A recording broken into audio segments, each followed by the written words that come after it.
Next நாம் என்ன பார்க்க போகிறோம்னா சோலார் தெர்மல் பவர் பிளான்ட். அப்படின்னா சோலார்னு என்னது? சூரிய. தெர்மல்னு அனல், ரைட்டா? வெப்பம், ரைட்டா? சோலார் சூரிய, அனல் பவர் அனல் மின் நிலையம். பவர்னா மின், பிளான்ட்னு நிலையம், அங்கே உண்டாக்கக்கூடிய இடம், ரைட்டா?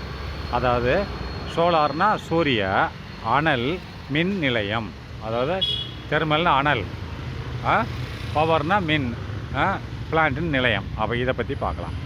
சோலார் தெர்மல் பவர் பிளான்ட் அப்படின்னா சோலார்னு சூரிய, அனல் மின் நிலையத்தில் என்னது? மினி சோலார் பேனல்னால் ஏகப்பட்ட சோலார் செல்லுகள் கட்டமைச்சிருப்பாங்க. ஒரு சைட் பை சைடாக வச்சு ஒரு தகடு மாதிரி பார்த்தீங்களா? எனக்கு முதல்ல படத்தில் காமிச்சிக்கலாம்.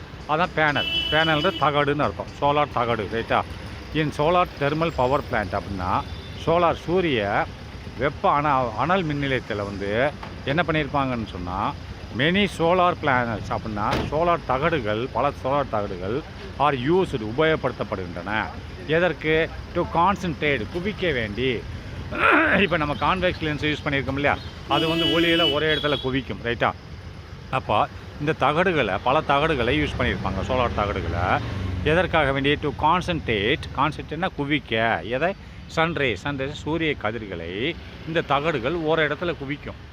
குவிச்சா அது வெப்பமடை. ஒரு தண்ணியில் போய் இது எல்லா தகடும் சேர்ந்து ஒரே இடத்துல வெப்பத்தை குவிச்சிச்சின்னா தண்ணி எக்கச்சக்கமாக சூடாயிடும். அதான் சொல்கிறான், இஸ் யூஸ் டு கான்சன்ட்ரேட்னா குவிக்கிறக்க வேண்டி. குவித்தல். எதை குவித்தல்? சன்ரைஸ் சூரிய கதிர்களை ஒரு இடத்துல குவிக்க வேண்டி இந்த சோலார் தகடுகளை உபயோகப்படுத்துகிறார்கள். எதற்காக வேண்டி அந்த சன்ரைஸை குவிக்கிறாங்க அப்படின்னா to heat up water into steam. அப்படின்னா தண்ணியை நீராவியாக ஆக்குவதற்கு. தண்ணி சூடாகிடுச்சுன்னா நீராவியாக வரும்ல. இப்போ நம்ம ஒரு பாத்திரத்தில் தண்ணி சூடு பண்ணிகிட்டே வெறும் தண்ணியை, அது ஆவியாக வெளியே வரும் இல்லையா? அதை மாதிரி தண்ணியில் ஒரு தண்ணியை வச்சுக்கிட்டு அந்த தண்ணியில் சூடு பண்ணுவாங்க தண்ணியை. எப்படி? இந்த சோலார் பேனலை மூலிமா சூரிய கதிர்களை ஒரே இடத்துல குவிப்பாங்க. சோலார் பேனல், சோலார் தகடுகள், ஒவ்வொரு தகடுலையும் ஏகப்பட்ட சோலார் செல்லுகள் இருக்கும், ரைட்டா? சோலார் செல்லுனால் மின் கலன்னு அர்த்தம். அதை பேரலில் சீரீஸில் வச்சுருந்தா அந்த சூரிய கதிர்களை என்ன கான்சன்ட்ரேட் பண்ணுவாங்க, கான்சன்ட்ரேட் குவிப்பாங்க. எதற்கு? ஒரு இடத்துல தண்ணியில் ஒரு இடத்துல குவிச்ச உடனே டு ஹீட், அது ஹீட் அப் வாட்டர், அந்த தண்ணியை சூடு பண்ணும். சூடு பண்ணவுடனே என்ன ஆகும்? இன்டு ஸ்டீம், அது ஆவியாக மாறும். அப்போ இந்த ஸ்டீம் என்ன செய்யும் அப்படின்னு பார்த்தா இந்த ஸ்டீம் இஸ் யூஸ் உபயோகப்படுத்தப்படுகிறது. எதற்கு? To the டர்பைனை சுற்றக்கூடிய. டர்பைன் என்ன செய்யும்? டர்பைன்றது சுழலும், ரைட்டா? அது இந்த டர்பைன் தான் நம்ம இந்த கரண்ட் தயார் பண்ணுறதுக்கு யூஸ் பண்ணுறோம் இல்லை? டர்பைன் அண்டு ஜென்ரேட்டர் ரெண்டு இருக்கும். கரண்ட் தயார் பண்ணுற இடத்துல இப்போ தண்ணி இருக்கு டேமில், அந்த தண்ணி டர்பைன் மேலே விழுகும். டர்பைன் சுற்றும். டர்பைனோட வேலை சுற்றுறது, ரைட்டா? தண்ணி விழுக சுற்றிக்கிட்டே இருக்கும். அப்போ சுற்றும்போது அந்த டர்பைனுக்கு உள்ளே என்ன இருக்கும்? இது இருக்கும். என்ன இருக்கும்? மேக்னெட், அந்த மெக்கானிசம் இருக்கும். அந்த மெக்கானிசத்தில் மேக்னெட் இருக்கும், காயில் இருக்கும், இன்ஜின் இருக்கும். அந்த டர்பைனுக்குள்ளே இன்ஜின் இருக்கும். அந்த டர்பைன் சுற்றும்போது அது என்னது? அந்த இன்ஜினுக்குள்ளே இருக்க காயிலில் உள்ளது அது சுற்றும்போது அதுக்குள்ளே மேக்னெட் மூலிமா என்ன கரண்ட் ப்ரொடியூஸ் ஆகும் அப்படின்னு சொல்கிறாங்க, ரைட்டா? அப்போது இதை நல்லா கவனிங்க. அப்போ இது எதுக்கு? இந்த ஸ்டீம் என்ன செய்யும்? அந்த ஆவி இஸ் யூஸ்டு எதுக்கு? டு ரன் த டர்பைனை ஓட வைக்கும். எதற்கு ஓட வைக்குது? To produce the electricity. அப்படின்னா இந்த ஸ்டீம் ரொம்ப வேகமாக வந்துச்சுன்னா டர்பைனை சுற்றி விட்டுரும். அப்போ இந்த ஸ்டீமு எது என்ன செய்யுது? Is used to run the டர்பைனை ஓட வைக்கிறது, சுற்ற வைக்கிறது. எதற்கு சுற்ற வைக்கிறது? அது டர்பைன் சுற்ற வைக்கிறது. அது சுற்றின உடனே என்ன ஆகும்? டர்பைனுக்குள்ளே எலக்ட்ரிசிட்டி ப்ரொடியூஸ் ஆகும், ரைட்டா? டர்பைனுக்குள்ளே எலக்ட்ரிசிட்டி ப்ரொடியூஸ் ஆகும். டு ப்ரொடியூஸ் த எலக்ட்ரிசிட்டி அப்படின்னு தான். திரும்பி படிக்கிறோம் பாருங்கள். சோலார் தெர்மல் பவர் பிளான்ட்னா சூரிய அனல் மின் நிலையத்தில் என்ன செய்கிறாங்க? மினி சோலார் பிளேட்ஸ் அப்படின்னா சோலார் பேனல்கள், சோலார் தகடுகள் ஆர் யூஸ் உபயோகப்படுத்தப்படுகின்றன. எதற்கு? குவிப்பதற்காக வேண்டி. சன்ரைஸை ஒரு இடத்தில் குவிப்பதற்காக வேண்டி. டு கான்சன்ட்ரேட் குவிக்க. சன்ரைஸை ஒரு இடத்தில் குவிக்கிறதுக்காக வேண்டி பயன்படுத்தப்படுகிறது. அது எது குவிக்கிறாங்கன்னா to heat up the water, தண்ணியை சூடு பண்ணுறதுக்காக வேண்டி. தண்ணி சூடான உடனே இன்டு ஸ்டீம் என்னவாக மாறுது? ஸ்டீம் ஆவியாக மாறுகிறது. அந்த ஆவி என்ன செய்யுது? த ஸ்டீம் உபயோகப்படுத்தப்படுகிறது. Is used to run up the டர்பைனை சுற்ற வைக்கிறது. டர்பைன் சுற்றினோடனே கரண்ட் ப்ரொடியூஸ் ஆகுது. டு ப்ரொடியூஸ் த கரண்ட், ரைட்டா? அப்போ next the capacity of 100 liter solar heater can save up to 1500 units of electricity per year அப்படின்னா ஒரு அளவு ஒரு 100 லிட்டர் கொண்ட கொள்ளளவு கொண்ட ஒரு சோலார் ஹீட்டர் ஒரு சோலார் ஹீட்டர் சோலார் வெப்பமானி என்ன செய்யுதுன்னு சொன்னால் கேன் சேவ் அப் டு அது எவ்வளோ சேவ் பண்ணுது 1500 சேவ் பண்ணுது இது 1500 யூனிட்ஸு சேவ் பண்ணுது கரண்ட்டில் உள்ள யூனிட்ஸு ஆஃப் எலக்ட்ரிசிட்டினா கரண்ட்டை ஒரு வருஷத்துக்கு 1500 யூனிட் கொண்ட கரண்ட்டை மின்சாரத்தை இது மிச்சம் வைக்கிறது. எது மிச்சம் வைக்கிறது? ஒரு 100 லிட்டர் கெப்பாசிட்டி கொண்ட சோலார் ஹீட்டர் வந்து இவ்வளவு யூனிட்டை மிச்சம் வைக்கிறதுன்னு சொல்கிறான். இப்போ அட்வான்டேஜ் ஆஃப் சோலார் எனர்ஜி அப்படிங்கிறான். அப்போ அட்வான்டேஜ்னு என்னென்னு பார்ப்போம். அட்வான்டேஜ் என்னது? நன்மைகள். ரைட்டா? அப்போ சோலார் எனர்ஜி நன்மைகள் என்னென்னா it is available in abundance in our country அப்படின்னா இட் இஸ் அவைலபிள்னா இது கிடைக்கிறது. சோலார் எனர்ஜினா வெப்பம், சோலார்னா சூரிய வெப்பம் நாட்டில் அதிகமாக கிடைக்கிறது. இட் இஸ் அவைலபிள்னா சோலார் எனர்ஜி என்னது? சோலார் எனர்ஜி சூரிய வெப்பம் இஸ் அவைலபிள் இன் அபண்டன்ஸ்னால் அதிகமாக இன் அவர் கண்ட்ரி நம்மளோட தேசத்தில் சூரிய வெப்பம் அதிகமாக கிடைக்கிறது. And is free of cost, இதற்கு எந்த விதமான செலவும் இல்லை. ஃப்ரீ ஆஃப்னா ஃப்ரீ, காசு இது செலவு இல்லை. ரைட்டா? It is renewable source of energy அப்படின்னா இது தன்னைத்தானே புதுப்பித்து கொள்ளும் ஒரு ஆற்றல். ரைட்டா? It can be used for generating electricity அப்படின்னா இது உபயோகப்படுத்தப்படுகிறது. இட் கேன் பி உபயோகப்படுத்தப்படுகிறது ஃபார் ஜெனரேட்டிங் எலக்ட்ரிசிட்டினா கரண்ட்டை உண்டாக்குவதற்கு இது பயன்படுத்தப்படுகிறது அல்லது வெப்பத்தை உண்டாக்க பயன்படுத்தப்படுகிறது. இப்போ தண்ணி சூடு பண்ணா கான்சன்ட்ரேஷன் பண்ண வந்துடுது இல்லையா? அதேமாரி it does not cause pollution அப்படின்னா இது மாசுவை உண்டாக்காது. டஸ் நாட் காஸ்ட்னா உண்டாக்காது, எதே பொல்யூஷனை உண்டாக்காது. அடுத்து பயோகேஸ்னால் உயிரி உயிரி வாயுன்னு அர்த்தம். உயிரி வாயுன்னு என்னன்னு பார்ப்போம். Biogas is the mixture of methane, அதாவது இது பயோகேஸ் என்பது உயிரி வாயு என்பது இஸ் மிக்சர் கலவை. எதனோட கலவை? மீத்தேன் அடுத்து ஹைட்ரஜன் சல்ஃபேட் ரெண்டாவது, இது எல்லாத்தையும் சேர்ந்த கலவை பயோகேஸ் என்பது உயிரி வாயு. பயோனா உயிரி, கேஸ்னா வாயு. அப்போ உயிரி வாயு என்பது இஸ் எ மிக்சர், ஒரு கலவையாக இருக்கிறது. எதனோட கலவை? Methane, hydrogen sulphate, carbon dioxide and hydrogen. அப்போ இந்த நாலின் கலவையாக இருக்கிறது. என்னது? மீத்தேன், ஹைட்ரஜன் சல்ஃபேட், அடுத்து carbon dioxide and hydrogen. இந்த நாலின் கலவையாக பயோகேஸ் இருக்கிறது. It is produced by a decomposition of animal waste அப்படின்னா இது தயாரிக்கப்படுகிறது by a decomposition சிதைவால்.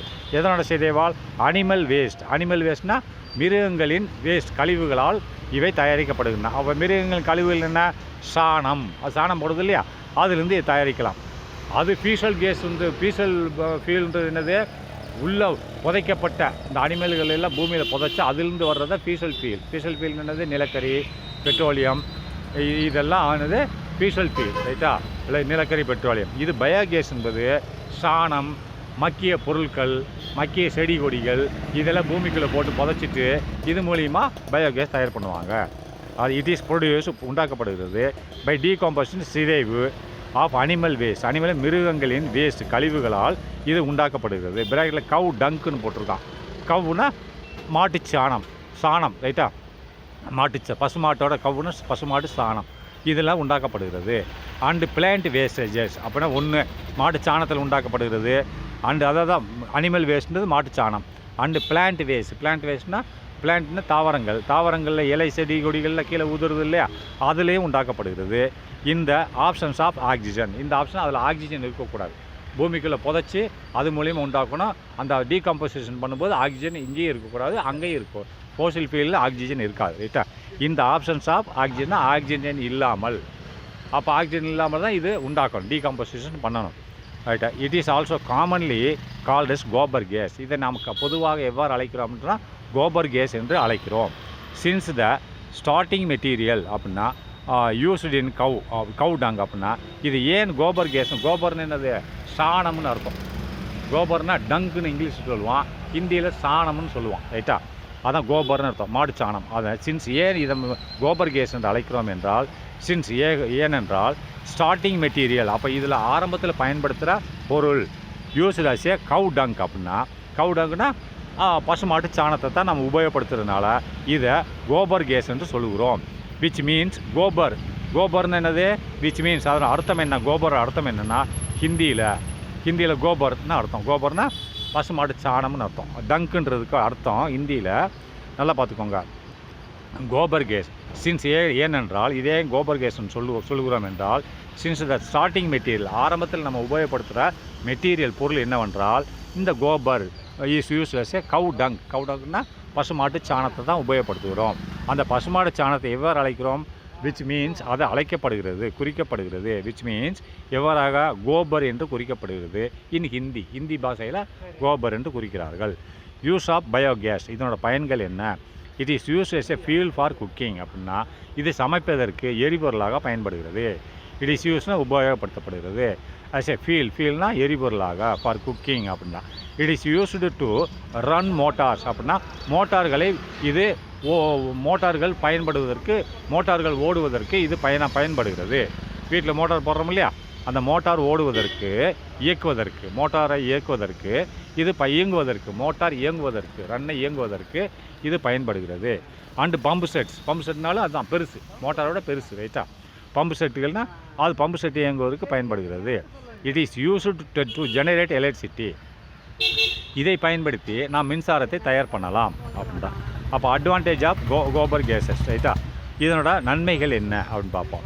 It பேன்ஸ் without smoke அப்படின்னா இது எரியும், இந்த கோபர் கேஸ் எரியும் ஆனால் புகையை விடாது. வித்தவுட் ஸ்மோக்னா இது எரியும், வித்தவுட் ஸ்மோக் புகை இல்லாமல் எரியும்.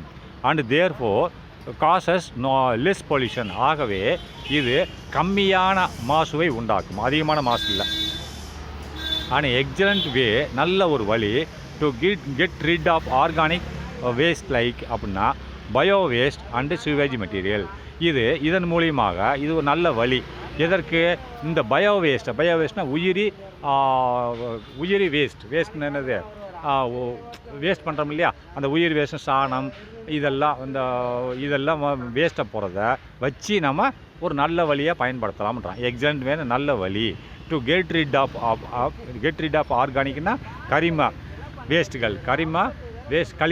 கரிம கழிவுகள் ஆகிய, அதாவது கரிம கருவிகளை நம்ம அகற்றலாம் எப்படி, அதை பயன்படுத்தி இதை உண்டாக்கலாம்னு அர்த்தம். இது ஒரு நல்ல வழி. என்ன வழி, டு கெட் ரிட் ஆஃப்னா அகற்றலாம். எதை அகற்றலாம், கரிம கழிவுகளை நாம் அகற்றலாம்ன்றான். மாறிடுச்சா,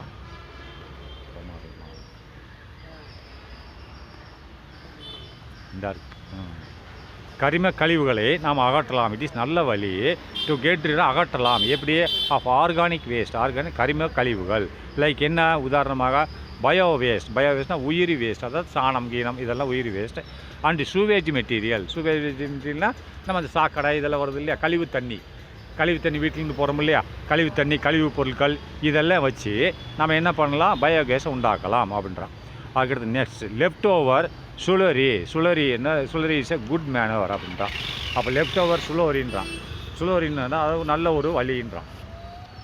எப்படின்னு சொன்னால் சுழரின்னு சொன்னால் என்னது மீனிங்னு சொன்னால் நல்லா கவனிங்க. அப்போது இதில் இந்த லெஃப்ட் ஓவர் ஃபுட் மேனுவர்ன்றான். ஃபுட் மேனுவர்னு சொன்னால் நல்லா கவனிங்க. Left over slurry is a good manure rich in nitrogen and phosphorus அப்படின்றான். அப்போ இதில் நம்ம இந்த குட் மேனுவரின்னா நல்ல உரம் ரைட்டா, குட் மேனுவரின்னா நல்ல உரம்னு அர்த்தம் ரைட்டா. அப்போது இதை வைத்து நாம் நல்ல உரங்களாகிய நல்ல உரம் ரிச் இன் நைட்ரஜன், அதில் என்ன கிடைக்குது, நைட்ரஜன் பாஸ்பரஸ் அதிகமாக இருக்கிறது. லெஃப்ட் ஓவர்னா விட்டுறணும், சுழரியை விட்டுறணும். இஸ் எ குட் மேனுவரினா அது நல்ல உரமாக இருக்கிறது ரைட்டா. சுழரினா குழம்புன்னு என்னதுன்னா இதன் மூலியமாக இதில் நம்ம இப்போ கோபர் கேஸ் உண்டாக்குறோம் இல்லையா, அதில் ஒரு குழம்பு மாதிரி நம்மளுக்கு வரும் ரைட்டா. அதுக்கு பிறகு தான் சுழரி வேஸ்ட்டு, அதில் கோபர் கேஸ் போக இப்போ நம்ம இந்த சாணத்தை இதெல்லாம் போட்டு உண்டாக்கும்போது கேஸ் வெளியில் வந்துடும். மீதி அந்த கழிவுகள் தங்கும் இல்லையா, அதுக்கு பேர் சுழரின்னு சொல்லுவாங்க, குழம்பு மாதிரி இருக்கும். லெஃப்ட் ஓவர் அப்படின்னா இந்த சுழரியில் என்ன இருக்குன்னா, லெஃப்ட் ஓவர்னால் சுழரிக்குள்ளே இஸ் எ குட் மேனுவர் நல்ல உரங்கள் இருக்குது ரைட்டா. இந்த சுழரின்றது குழம்பு மாதிரி உள்ள அந்த கழிவுகள், அதாவது இந்த கழிவுகளை வச்சு தான் நம்ம கோபர் கேஸ் உண்டாக்குறோம். கோபர் கேஸ்ன்றது என்னது? சாணம், மாடு சாணம். இந்த மாடு சாணம், இந்த மரம் செடி கொடி இலைகளை வச்சு நம்ம உண்டாக்குறோம். வித்தவுட் ஆக்சிஜன் எல்லாம் உண்டாக்குறோம். அது உண்டாக்கி கேஸாக வந்துடுது. மீதி அதுக்குள்ளே ஒரு கழிவு தங்கி இருக்கும் இல்லையா, அது நல்ல ஒரு உரம்னு சொல்கிறான். அந்த கழிவுக்கு பேர் தான் சுலோரின்னு சொல்கிறான். அதுக்குள்ளே ஒரு கழிவு தங்கி இருக்கு இல்லையா, அதான் லெஃப்ட் ஓவர் சுலோரி. அப்படின்னா அந்த நம்ம விடப்பட்ட அந்த கழிவான சுலோரி, ரைட்டா? சுலோரினா குழம்பு மாதிரி இருக்கும், ரைட்டா? அந்த குழம்பு லெஃப்ட் ஓவர்னால் அது கீழே தங்கிய அந்த கோபர் கேஸ் மேலே வந்துடுது. லெஃப்ட் ஓவர் தங்கியன்னு வச்சுக்கோ. தங்கிய குழம்பு, அந்த தங்கிய குழம்பு என்னவாக இருக்கிறது? இஸ் அ குட் மேனுனா நல்ல உரமாக இருக்கிறது. எதற்கு? அதுக்குள்ளே என்ன இருக்குது? நல்ல உரமாக இருக்குது. Rich in nitrogen and phosphorus. அதுக்குள்ளே என்ன இருக்குது? அதிகமான நைட்ரஜனும் பாஸ்பரஸ் இருக்குது. இது மரம் செடிகளுக்கு நல்ல உரமாக அமைகிறதுன்றான். அதான் லெஃப்ட் ஓவர் சுலரினா அதில் தங்கிய கழிவு. அந்த இதெல்லாம் போட்டு நம்ம கோபர் கேஸ் உண்டாக்கும்போது கோபர் கேஸ் வெளியில் வந்துடுது. கீழே கழிவு தங்கும் இல்லையா, அதைத்தான் லெஃப்ட் ஓவர்னால் அதுக்கு கீழ் தங்கிய, கீழே படிந்த சுலோரினா அந்த குழம்பு மாதிரி இருக்கும், கொலன்னு இருக்கும். அதுதான் சுலோரின்றான். அந்த குழம்பு எவ்வாறாக இருக்கிறது? இஸ் குட் மேனுவர் நல்ல உரமாக இருக்கிறது. ஏனென்றால் அதில் என்ன இருக்குது? Rich in nitrogen and phosphorus இருக்கிறது. It is safe. இது நல்ல பாதுகாப்பாகவும் இருக்குது. கன்வீனியன்ட் டு யூஸ், நல்ல சுலபமாகவும் யூஸ் பண்ணலாம். இட் இஸ் சேஃப், பாதுகாப்பு மற்றும் கன்வீனியன்ட் டு யூஸ் அப்படின்னா உபயோகப்படுத்த போதுமானதாக இருக்கிறது, சுலபமாக இருக்கிறது. கன்வீனியன்ட்னா சுலபமாக இருக்கிறது. It can reduce the amount of green house gases emitted. அப்படின்னா பச்சை வீட்டு அதாவது க்ரீன் ஹவுஸ் கேஸஸ்னால் பச்சை வீட்டு வாயுன்னு அர்த்தம். எக்ஸிபிட்டட் அப்படின்னு சொன்னால் எமிட்டட்னா பச்சை வீட்டு வாயு வெளியேறுவதை இது குறைக்கிறது. இட் இஸ் ரெடியூஸ்னு குறைக்கிறது. இது எதை குறைக்கிறது? தி அமௌண்ட், அளவை குறைக்கிறது. எந்த அளவை குறைக்கிறது? கிரீன் ஹவுஸ் கேஸஸ் எமிட்டட் அப்படின்னா பச்சை வீட்டு வாயு வெளியேற்றுவதை குறைக்கிறது. எமிட்டட்னு வெளியேறுவதை இது குறைக்கிறது. கிரீன் ஹவுஸ் கேஸஸ், ரைட்டா? இந்த கிரீன் ஹவுஸ் கேஸஸ் வெளியாவதன் அளவை இது குறைக்கிறது. இட் ரெடியூஸ்னு குறைக்கிறது. எந்த அளவை குறைக்கிறது? எமௌண்ட்னா அளவை குறைக்கிறது. எதனோட அளவை? கிரீன் ஹவுஸ் கேஸ் அப்படின்னா கிரீன் ஹவுஸ் கேஸ் எமிட்டட்னா கிரீன் ஹவுஸ் கேஸ் வெளியாவதன் அளவை குறைக்கிறது, ரைட்டா? அடுத்து நெக்ஸ்ட்டு ஷேல் கேஸ் அடுத்ததில் பார்க்கலாம்.